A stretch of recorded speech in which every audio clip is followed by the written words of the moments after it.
بسم الله الرحمن الرحيم. باب تعظيم حديث رسول الله صلى الله تعالى عليه وسلم والتغليظ على من عارضه.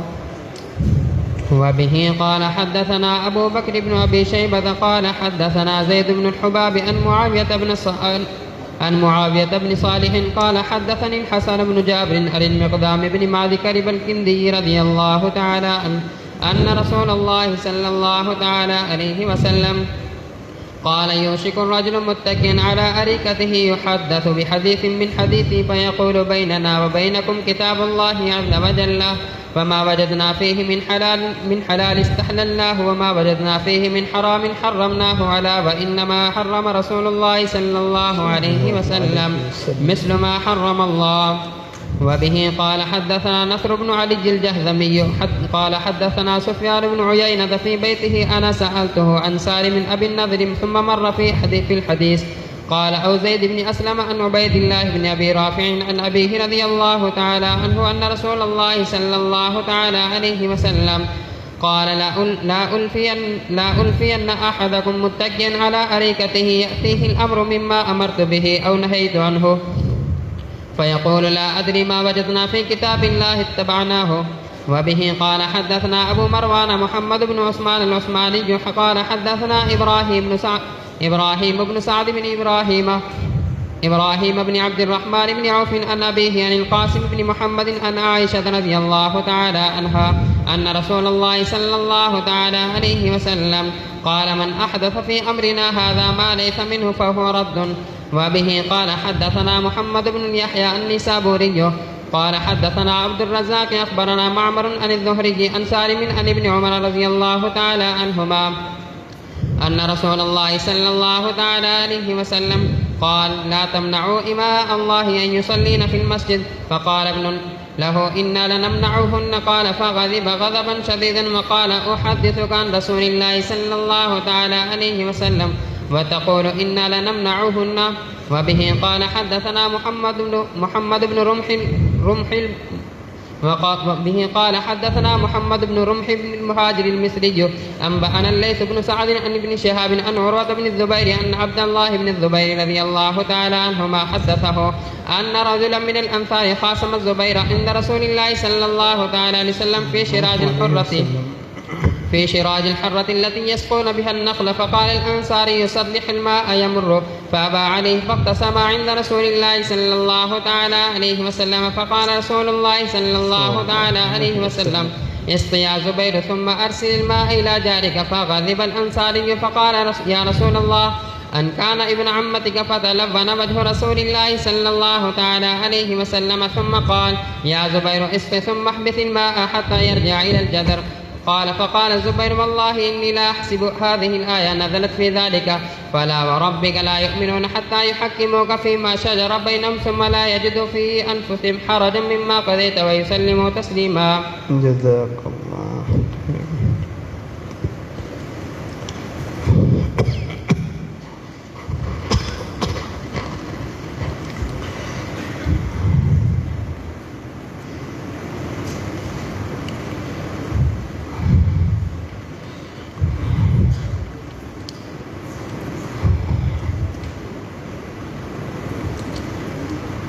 استغفر الله الرحمن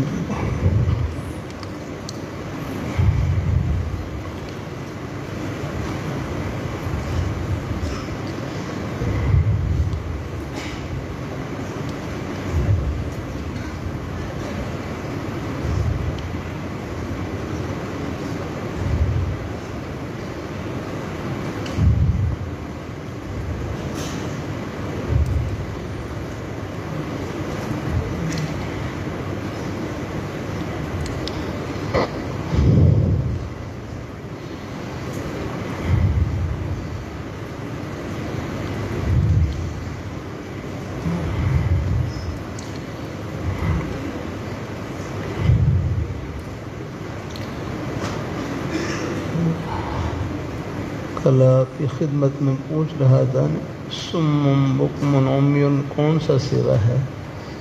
کیا جواب ہے؟ بسم اللہ الرحمن الرحیم. افعال صفت کی جمع ہے. ہاں ایسے قرآن پاک میں ہے یوم.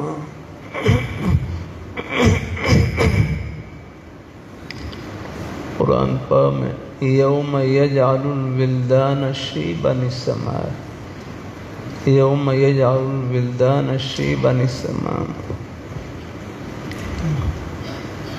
جزاک اللہ. قرآن پاک میں یوم یجعل الولدان شیبا السماء منفطر به. قیامت کا دن وہ دن یجعل الولدان شیبا السماء جو بچوں کو بوڑھا کر دے گا. تو شیبا السماء چلو نا یہ شیبا السماء یہ شیبا السماء یہ کون سا صیغہ ہے؟ شیبا السماء. چلو جزاک اللہ. چلو کچھ صرف کو بھی ساتھ ساتھ چلاؤں ذرا ذمہ شیبا السماء منفطر بها. باہر والے ساتھیوں میں سے بولیں،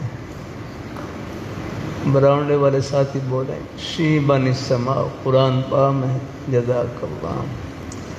یوم یجعل الولدان شیبا السماء منفطر به. یہ شیبا السماء یہ کون سا صیغہ ہے؟ ہاں ہاں کون سا؟ جزاک اللہ. کیا فرما رہے؟ کس سے ہے؟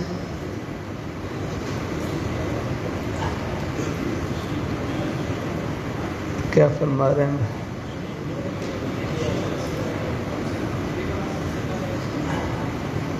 ٹھیک. یہ کس کی جمع بنے گی؟ ہاں ٹھیک. ہاں پھر جمع یہ کس کی بنے گی؟ جمع کس کی بنے گی؟ ہاں شابن کی. آپ کو دورہ صرف نحو شروع کرواؤں سادہ. چلو اللہ قبول فرمائے، اللہ تعالیٰ کرم فرمائے. الحمدللہ. چلو سر یہ باتیں بھی فائدے کے لیے ہیں انشاءاللہ. کوئی اللہ تعالیٰ اپنی مہربانی فرمائے، اللہ تعالیٰ اپنی مہربانی فرمائے. استغفر اللہ لا حول ولا قوة. شیبا السماء بعض دفعہ طلباء سے پوچھ لیتا ہوں، بعض طلباء ہوگا شیبا السماء یہ شیبا ماضی مجہول کا صیغہ ہے بیا کی طرح. میں کہ بھائی ہے شیبا السماء. دیکھو صرف کی بھی ضرورت پڑتی ہے، یہ جڑ ہے. صرف نحو بلاغت یہ جتنے بھی علوم اور فنون ہیں یہ سب قرآن و حدیث کے خادم ہیں.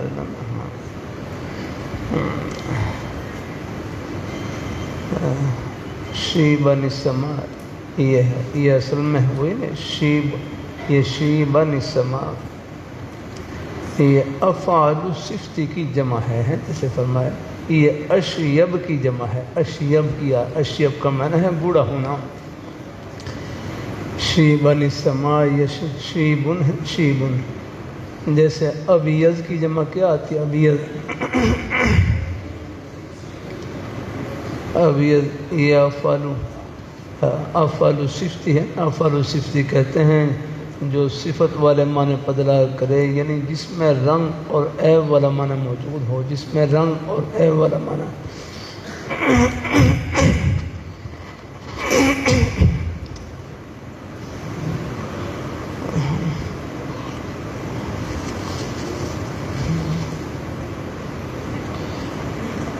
اللہ تعالیٰ اپنی مہربانی فرمائے کہ جس میں رنگ اور عیب والا معنی موجود ہو تو یہاں رنگ والا معنی ہو یا عیب والا معنی ہو یا کوئی اور صفت والا معنی موجود ہو تو اشیب کا معنی کیا ہے؟ اشیب کا معنی بوڑھا ہونا. یہ افعال صفتی ہے. کل میں نے رکیا تھا وہ افعال صفتی جس کی مؤنث فعلا کے وزن پر آتی ہے، اس کی دو جمع آتی ہیں، ایک ہے فعلن کے وزن پر اور دوسری فعلان کے وزن پر۔ جیسے ابیض کی دو جمع آتی ہیں، بویزن اور بویزان۔ پھر یہ یسر والا قانون آپ نے پڑھا ہوگا، یہاں ما قبل ضمے کو کسے سے بدل دیا۔ ویسے تو یسر والے قانون میں یا کو واو سے بدلتے ہیں، لیکن اگر افعال صفتی کی جمع میں آ رہی یا تو وہاں پر یا کو واو سے نہیں بلکہ ما قبل ضمے کو کسے سے بدل دیں گے۔ یہ ہے ارشاء و صرف میں بھی ہے، اور بھی قانون چکھے والی یا سفردی سب میں قانون موجود ہے۔ تو بتلا دیں گے شیبن السما، شیبن ہے، شیبن تھا نا، اور شیبن شیبن یجعلو کا دوسرا مفعول بن رہا ہے۔ یہ افعال صفتی کی جمع ہے نا، اشیب کی جمع ہے۔ اشیب کا معنی ہے بوڑھا ہونا۔ ایک ہے افعال اسمی جو کسی کا نام ہو، افعال کے وزن پر کسی کا نام ہو۔ ایک ہے افعال تفضیلی جس میں زیادتی والا معنی ہو، جیسے اضرب کا معنی زیادہ مارنے والا، اس میں لیکن میں نے رکھیا تھا نا افعال صفتی میں زیادتی والا معنی نہیں ہوگا، بس وہ تو صرف یعنی وصف والے معنی پر دلالت کرے گا، یعنی ذات مال وصف پر دلالت کرے گا۔ تو اشیب کا معنی تو آ جائے گا شیبن السما، تو شیبہ کون سے بنے گا؟ یہ افا کس کی جمع بنے گی؟ اشیب کی جمع بنے گی۔ ہے اشیب کی جمع شویبن ہے، اصل تو ہے یہ شویبن آتی ہے، اشیب کی جمع شویبن فوراً کے وزن پر، لیکن یسر والے قانون کے تحت ما قبل ضمے و کسے سے بدل دیا، شیبن ہو گیا، اور پھر یجعلو کا دوسرا مفعول ہے تو شیبن ہو گیا۔ اور آگے جب ملا کر پڑھیں گے تو یہ نون تنوین کو نون متحرک کی شکل میں لکھ دیتے ہیں التقاء ساکنین کو دور کرنے کے لیے۔ تو کیسے پڑھیں گے؟ شیبن السما پڑھیں گے۔ اس نون کو کیا کہتے ہیں؟ نون قطنی یاد رکھنا۔ چلو اب آپ سے پوچھ لوں، نون قطنی کو نون قطنی کیوں کہتے ہیں؟ نون قطنی کو نون قطنی، جزاک اللہ۔ کوئی ساتھی بولے ذرا، چلو الحمدللہ۔ نون قطنی کو نون قطنی کیوں کہتے ہیں؟ جزاک اللہ۔ ہاں بتلا دو۔ ہاں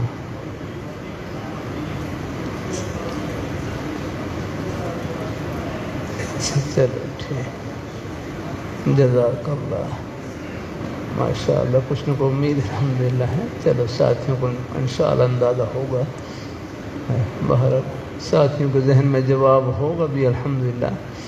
نون قطنی کو نون قطنی کیوں کہتے ہیں؟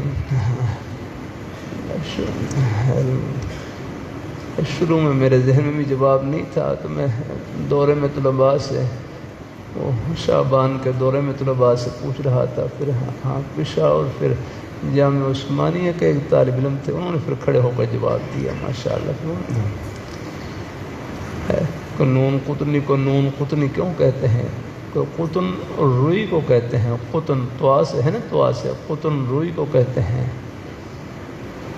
قطن روئی کو کہ جس طرح روئی یہ زخم کے ملنے کا ذریعہ بنتی ہے، جس طرح روئی یہ زخم کے ملنے کا ذریعہ بنتی ہے، اسی طرح یہ نون قطنی بھی یہ دو کلموں کے ملنے کا ذریعہ بنتا ہے۔ الحمدللہ آپ دیکھ رہے ہیں، ہاں بادر ذہن میں کہ جس طرح روئی زخم کے ملنے کا ذریعہ ہوتی ہے، اسی طرح نون قطنی بھی دو کلموں کے ملنے کا ذریعہ بنتا ہے۔ شیبن السما عادن الاولی، یہ سب میں یہی ہے۔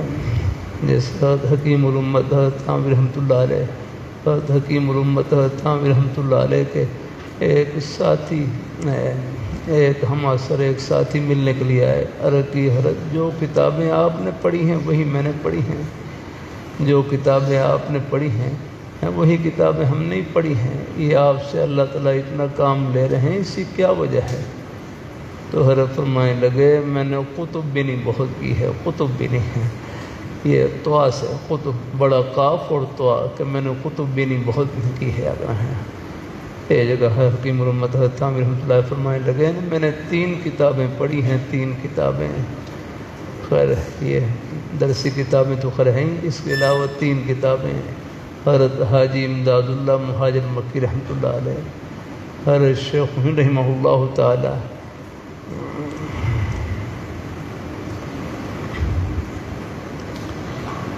اللہ تعالیٰ اپنی مہربانی فرمائے، اللہ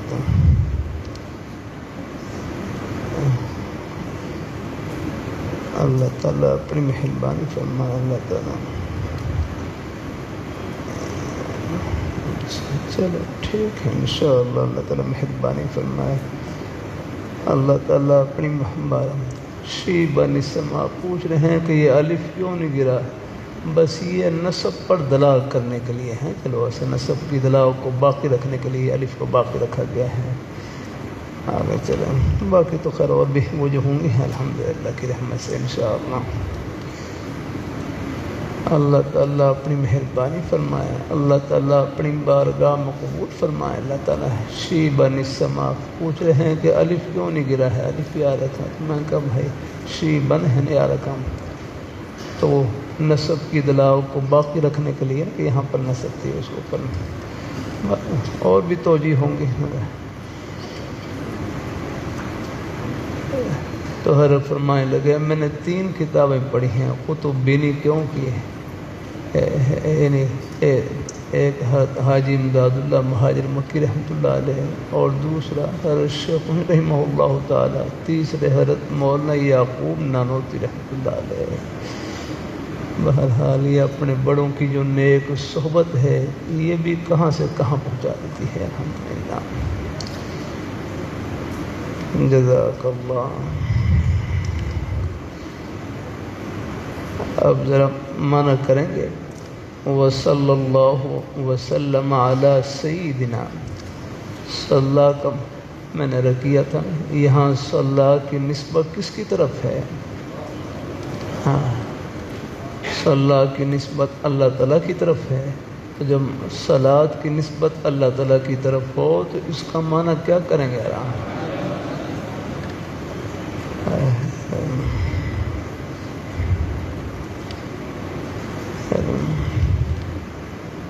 اللہ تعالیٰ اپنی مہربانی فرمائے۔ ایک معنی تو میں دورے میں کرواتا ہوں، وہ ذرا اور گہرا معنی ہے۔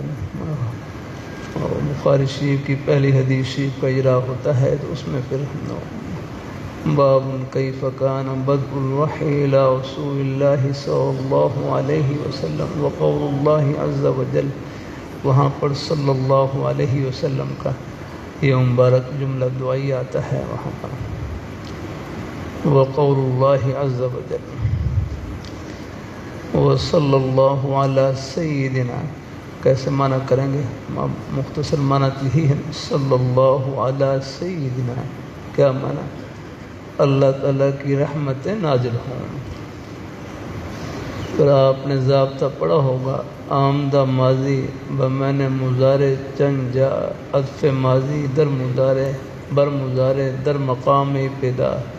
کئی مقام ہیں جہاں پر ماضی مضارع کے معنی میں ہوتی ہے، ان میں سے ایک ابتدا کا مقام ہے، ابتدا میں، اور اسی طرح دعا کے مقام میں بھی، جزاک اللہ خیرہ، جزاک اللہ آپ کو بہترین جزا عطا فرمائے، یہاں پر بھی ماضی مضارع کے معنی میں ہے۔ تو صلی اللہ علی سیدنا، اب معنی کریں گے، سب کر لیں کہ ہاں اللہ تعالیٰ کی رحمتیں نازل ہوں، یعنی اللہ تعالیٰ کی رحمت کاملہ نازل ہو ہمارے سردار، ہمارے آقا حضرت محمد صلی اللہ علیہ وآلہ وسلم پر، اور آپ کی آل پر، اور آپ کے اصحاب پر، و محبی ہی، اور آپ کے پروانوں پر، آپ سے محبت کرنے والوں پر یاد رکھنا ہے۔ ہاں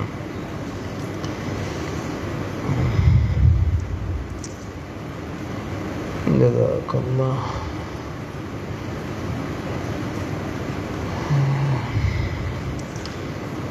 آگے باب اتباع سنت رسول اللہ صلی اللہ علیہ وسلم۔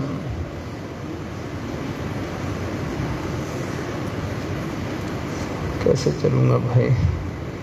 تھوڑا سا بس شروع کرتا ہوں، گھڑی بڑی تیز چلتی ہے، کچھ پیچھے سے میں بھی کچھ مہمانوں میں مصروف ہوتا ہوں، سبق ختم کر کے کچھ مہمان بیٹھے ہوتے ہیں ان کو پھر ذرا، لیکن چلو ایک لفظ ہی مل جائے فائدے سے خالی نہیں انشاءاللہ ہے۔ لاہوری رحمۃ اللہ علیہ فرمائیں لگے نے، دیکھو اللہ تعالیٰ وہ مقدار کو نہیں، اندر کے نیک جذبے کو دیکھتے ہیں۔ ہاں الحمدللہ ایک لاہوری رحمۃ اللہ علیہ فرمائیں لگے نے، اللہ تعالیٰ پہلے دلوں کو دیکھتے ہیں اور دلوں کو دیکھ کر پھر اللہ تعالیٰ عمل کی قیمت لگاتے ہیں۔ الحمدللہ بہرحال اخلاص سے اللہ تعالیٰ کی رضا کے لیے ایک لمحے کے لیے بھی مل بیٹھنا یہ برکت سے خالی نہیں ہے۔ الحمدللہ جزاک اللہ وصلی اللہ وسلم علی سیدنا۔ آگے باب اتباع سنت رسول اللہ صلی اللہ علیہ وسلم۔ اللہ تعالیٰ نے زندگی رکھی تو پھر اس پر انشاءاللہ الحمدللہ غیر کروں گا۔ دیکھو اب کتنے دن لگتے ہیں، اللہ پاک مہربانی، پھر آپ کو کچھ اور بھی چیزیں ہیں۔ باہر مجلس میں بیٹھیں گے، کچھ امید انشاءاللہ فائدہ ہو جائے گا، اللہ کی رحمت سے امید انشاءاللہ۔ کچھ حضرت تشریف لانے والے ہوں گے نا، چلو 1-2 منٹ پہلے ہی ذرا میں کوشش کرتا ہوں تاکہ ہر کو انتظار نہ کرنا پڑے۔ جزاک اللہ الحمدللہ تعالیٰ